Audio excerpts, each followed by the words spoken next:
In the Star Wars Legends continuity, the narrative of Galen Marek, codenamed Starkiller, represents a fascinating exploration of raw, untamed power.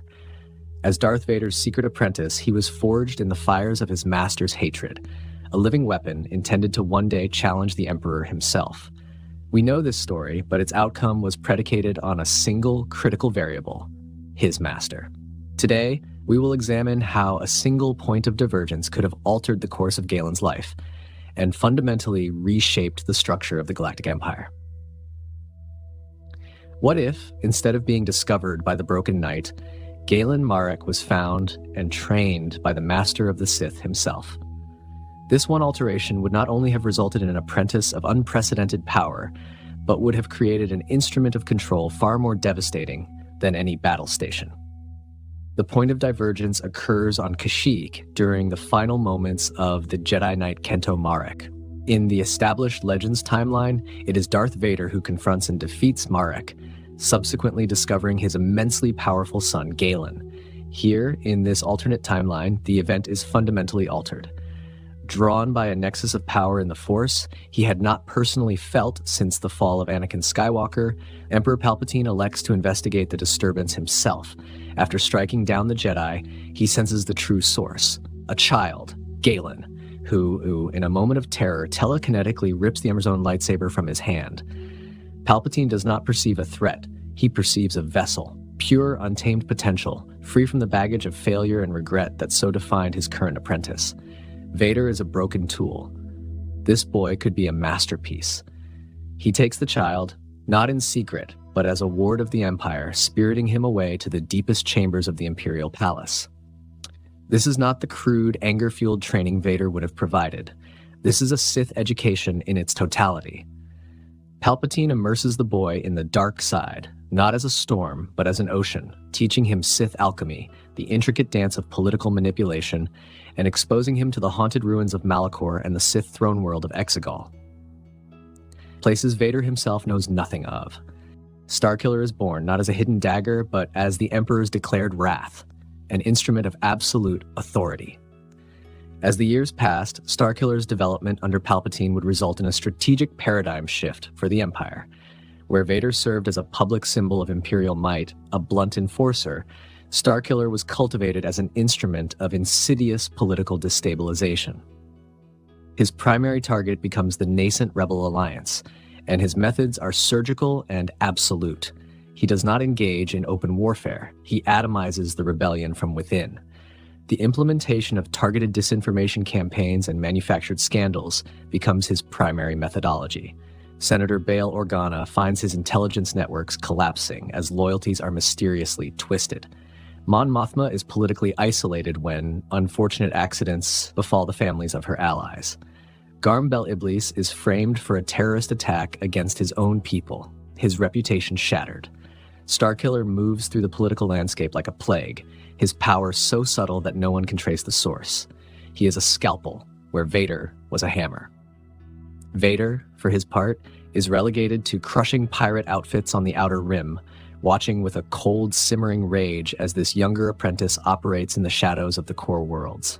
Palpatine, in his profoundly cruel pedagogy, cultivates this rivalry, viewing Vader's jealousy as a whetstone for Starkiller's abilities, and Starkiller's power as a leash for his elder apprentice.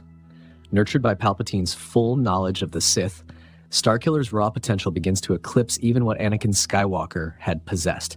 He can tear Star Destroyers from the sky, but Palpatine has taught him the far more valuable skill of tearing hope from the hearts of millions. However, even in a system as meticulously controlled as Palpatine's, unforeseen variables can emerge. In this timeline, that variable is Juno Eclipse, the ruthlessly efficient captain of the Star Destroyer tasked with providing orbital support for Starkiller's operations. On a mission to pacify Ryloth, Starkiller is ordered to make an example of a revolutionary city. As Captain Eclipse receives the command for orbital bombardment, she observes Starkiller on the ground below. He pauses, his attention fixed on a Twi'lek family caught in the crossfire. This momentary hesitation represents the first crack in his conditioning, a flicker of an internal conflict that Palpatine's training was designed to extinguish. Sensing this, Juno defies protocol, targeting only military installations and sparing civilian sectors. When Starkiller returns to the bridge, he is furious, lifting her into the air to execute her for insubordination. Yet, looking into her eyes, he finds not fear, but defiance. She tells him that true power is not in mindless destruction, but in control, that raising a city is an admission of failure. Her statement introduces a concept antithetical to his Sith indoctrination, causing him to act outside the established parameters of his mission for the first time. He releases her and falsifies his report, covering her insubordination. Palpatine senses this flicker of independence. The weapon is acquiring a will, precipitating the need for its final test.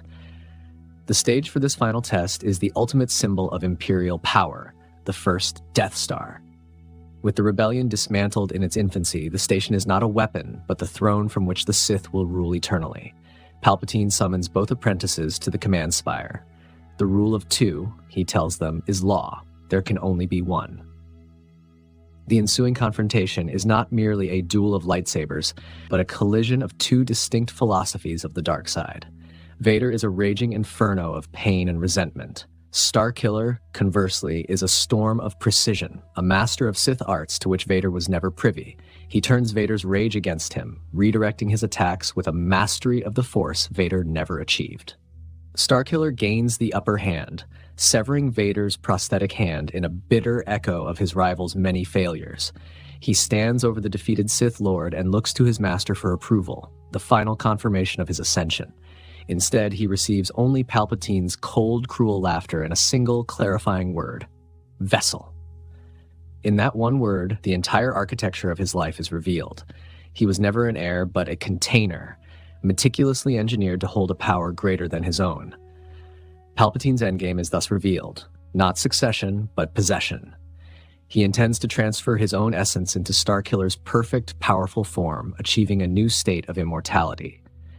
This, however, reveals the fundamental miscalculation inherent in Palpatine's philosophy, an underestimation of the individual will. The flicker of defiance ignited by Juno Eclipse now erupts into a conflagration of rebellion. Betrayed and enraged, Starkiller turns his power, not on the fallen Vader, but on the Emperor. The final confrontation is therefore redefined. It is not a contest between two apprentices, but between a flawed master and his perfect rebellious creation. The galaxy would never know how close it came to an eternity of darkness under a new, all-powerful emperor. It would only know of the silent, ghost-like battle station and the legends of an emperor's wrath who became more powerful than any Sith had dreamed. And in his final moments, demonstrated that the ultimate expression of power is not servitude, but defiance.